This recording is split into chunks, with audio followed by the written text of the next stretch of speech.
ส่วนหลายแผลงูตอดบ่พาให้ตาย แต่คนย้านหลายซึ่งความย้านนั้นส่งเสริมให้เกิดการช็อก ฉะนั้นต้องเฮ็ดให้คนเจ็บมั่นใจ มีกำลังใจเป็นสำคัญ ถ้าหากงูถูกฆ่าตาย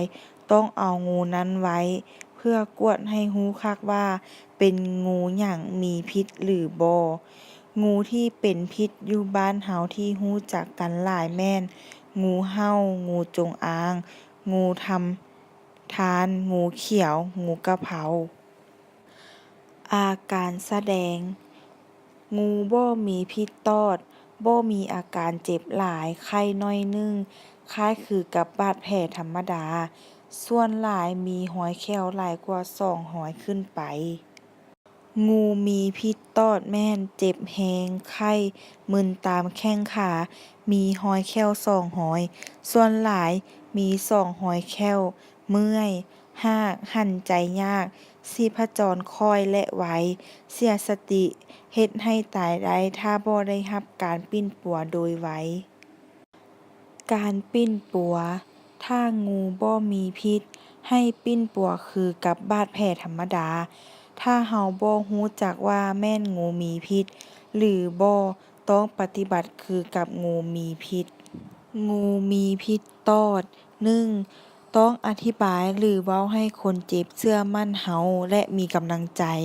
2. ให้คนเจ็บนอนอยู่ในท่าที่สบาย เฮ็ดให้บ่อนที่ถูกงูตอดนั้นต่ำกว่าเล้าขิง 3. ถ้าตอดอยู่แขนขาต้องมัดสายยาง หรือเชือกอยู่ถึงปากบาดไว้ ถ้าตอดอยู่เล้าขิงบ่ให้รัดสายยางหรือเชือก 4. เอามีดแถหรือมีดล่ามหรือมีดน้อยที่เข้าดีบ่เป็นเมี่ยง เช็ดให้สะอาดด้วยสบู่หรือเหล้า90หรือว่าหลนไฟ แล้วบาดบ่อนถึงปากบาดให้เป็นรูปไขว้ตีนกา 1/2 ซม. แล้วดูดเอาเลือดออกจากบ่อนบาดนั้น แล้วพ่นพิษงูนั้นทิ่มประมาณ30นาทีหา1ชั่วโมง ระวังถ้ามีบาดแผลในปากห้ามเฮ็ดเด็ดขาด 5. ค่อยย้านสายเชือกที่รัดนั้นทุกๆ30นาทีย้านออกประมาณ1-2 แล้วรัดไว้ใหม่ รัดไว้จนกว่านำส่งคนเจ็บถึงโรงหมอ แล้วได้สักยาต้านพิษงูเสียก่อน ถ้าระยะ3ชั่วโมง คนเจ็บบ่มีอาการแสดงต่างๆหยัง ก็แก้สายยางหรือเชือกรัดนั้นออกได้ การเฮ็ดวิธีนี้ก็เพื่อให้ร่างกายค่อยๆได้รับพิษที่ค้างไว้เทื่อละน้อย แทนที่จะได้รับหมดบาดเดียว ถ้าบ่รัดสายยางหรือเชือก 6. ในเวลาที่นำส่งคนเจ็บไปโรงหมอนั้น ให้บ่อนแมงตอดนั้นต่ำกว่าเล้าขิงเสมอ และดูดเลือดอยู่ปากบาดไปพร้อมก็ได้ 7. ถ้าคนเจ็บบ่หายใจ ช่วยหายใจเทียม หรือเฮ็ดการผายปอดให้หายใจคืน สัตว์อื่นๆกัด เช่น หนูกัด จะนำเชื้อพยาธิกาฬโรคมาสู่คนเราได้ หมาหรือแมวกัด ถ้าแม่นหมาหรือแมวธรรมดา ก็ให้การปิ้นปัว คือกับบาดแผลธรรมดา ล้างด้วยแฟบหรือสบู่ให้สะอาด แล้วทายาทาบาดเบตาดินให้ และสักยากันบาดทะยักให้ ถ้าแม่นหมาเว้ากัดควรปฏิบัติดังนี้ ควรบีบเลือดออกจากบาด แล้วล้างบาดให้สะอาดด้วยสบู่ ปกปิดบาดแผลด้วยผ้าแส่อะเชื้อ ถ้ามีแล้วส่งโรงหมอด่วน ถ้าบ่แน่ใจว่าหมาเป็นว้หรือบ่ ควรเอาหมานั้นไปกวดนำสัตวแพทย์ หรือหากว่าได้ฆ่าหมานั้นตาย ก็ให้ตัดเอาหัวหมานั้นแช่ใส่ถังน้ำร้อน แล้วส่งให้สัตวแพทย์ เพื่อพิสูจน์ว่าเป็นหมาว้หรือบ่ หรือว่าให้ขังหมานั้นไว้ เพื่อสังเกตการณ์ประมาณ14มื้อ เวลาขังหมาไว้นั้นเลี้ยงเกลือมันตามธรรมดา ถ้าว่าหมานั้นเป็นว้อแท้